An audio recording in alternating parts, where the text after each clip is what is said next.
Durante siglos, hombres como Leonardo da Vinci soñaron con inventar un vehículo autopropulsado.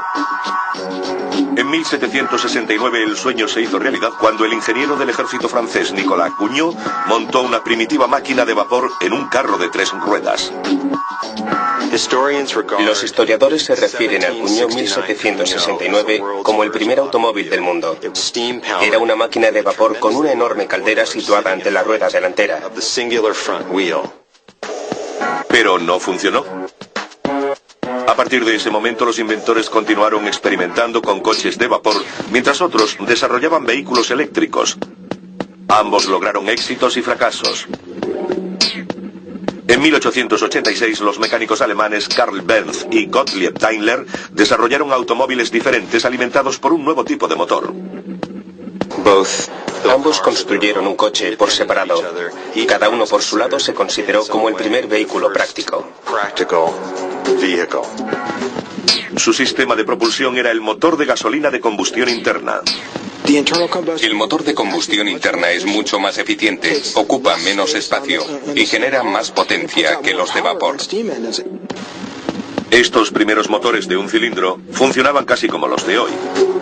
En el interior de un cilindro se comprime una mezcla de combustible vaporizado y aire. A continuación, la chispa de la bujía genera una explosión controlada que empuja al pistón hacia abajo. Los pistones hacen girar un eje que transfiere la energía a las ruedas. Al final del recorrido se abre una válvula de escape y el gas de la combustión es expulsado del cilindro. En aquella época el sistema que mejor funcionaba era el motor de gasolina de combustión interna. Pero en aquel momento el futuro del automóvil seguía siendo incierto. Con el cambio de siglo solo había 8.000 vehículos en Estados Unidos, lo que suponía que menos del 1% de sus habitantes tenía coche. Si se preguntaba a alguien cuál sería el futuro de los coches sin caballos, no había duda. Respondía, eso no tiene futuro, son juguetes. Pero muchos vieron más allá de la simple novedad. En pocos años había más de 200 fábricas solo en los Estados Unidos. Eran principalmente coches caros y exclusivos. Un joven empresario llamado Henry Ford dirigía una de esas compañías. En 1908 Ford tuvo una idea. Lo sencillo era bueno, lo sencillo y barato mucho mejor.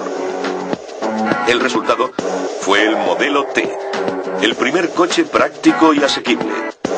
Sus 4 cilindros generaban unos escasos 20 caballos de potencia, pero su impacto mundial fue incalculable. Hasta ese momento la mayoría de los automóviles eran juguetes exclusivos de los ricos. El objetivo de Ford era hacer coches que pudieran ser un medio de transporte universal prácticamente para todo el mundo. Había máquinas muy avanzadas tecnológicamente. Eran elegantes en el sentido estricto de la palabra. Eran sólidas y muy fiables en aquella primitiva fase de la tecnología. Tenía un motor con un bloque de cilindros de una pieza, algo inusual para la época. Usó una aleación de acero que hacía el coche más ligero y resistente a la vez. Lo fortaleció y también contribuyó al abaratamiento de su fabricación. En el primer año Ford vendió 10.000 unidades de su Modelo T. Cuando introdujo la cadena de montaje en 1914, la producción se incrementó a 500.000. En 1924 Ford fabricaba casi 2 millones al año. La mitad de los coches del planeta eran Ford. A Henry Ford no le sorprendió. Desde su punto de vista, el Modelo T era el que todos querían. Pero subestimó al público norteamericano.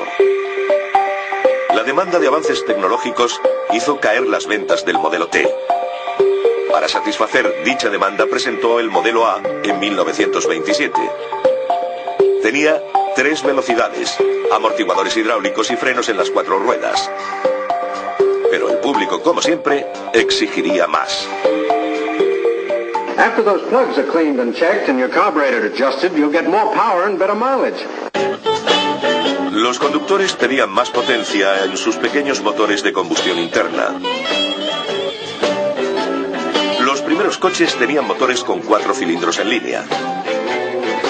Los ingenieros pensaron que añadirle más cilindros era poco práctico porque el motor sería demasiado grande para encajar en un coche normal. Para solucionar el problema tuvieron una ingeniosa idea: colocar los cilindros en forma de V. El resultado sería máxima potencia en mínimo espacio. Cadillac diseñó y fabricó la primera producción en serie del 8 cilindros en V en 1914, pero era pesado y caro. Este tipo de motor se popularizó en 1932 cuando las cadenas de montaje de Ford lo fabricaron en serie, abaratando los precios. En los años 30, el mundo pasaba por una depresión económica, pero los fabricantes seguían compitiendo en su particular carrera por la potencia para atraer a los pocos compradores que aún tenían dinero en sus bolsillos. Aún había personas que no se habían visto afectadas por la depresión. Podían seguir gastando en coches. A finales de los años 20 y principios de los 30, los fabricantes presentaron modelos con 12 y 16 cilindros en V, doble árbol de levas en cabeza y 4 válvulas por cilindro.